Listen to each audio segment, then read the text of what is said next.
करी अखिया से का दिहल जादूगरी, दिल भइल बाबे काबू त हम का करी। करी अखिया से का दिहल जादूगरी, दिल भइल बाबे काबू त हम का करी। कितनो काबू में राखली चाहिल मन, न मनौलो पमाने त हम का करी। करी अखिया से करी अखिया से का दिहल जादूगरी, दिल भइल बाबे काबू त हम का करी।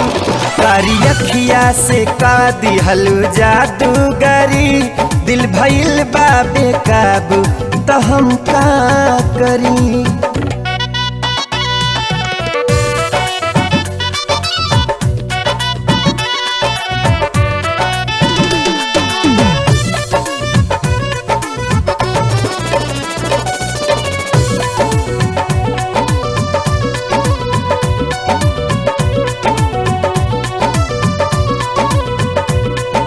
चंचल कटीला लचीला बदन, जैसे ना जो न जाकत से लहरे हिरन।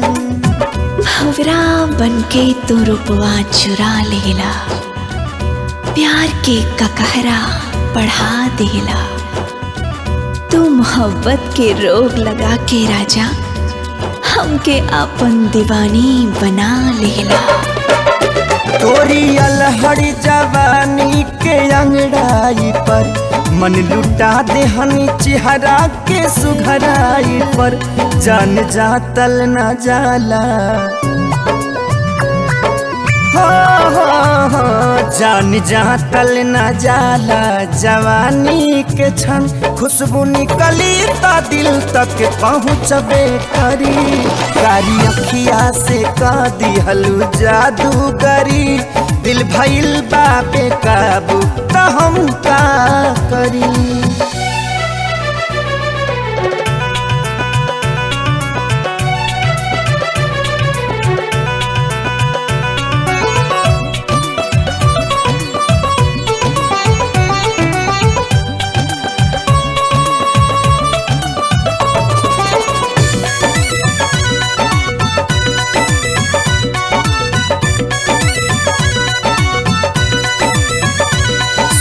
बोली बहुत काच लागेलू तू, चासनी के नरमिया चिला गेलू तू।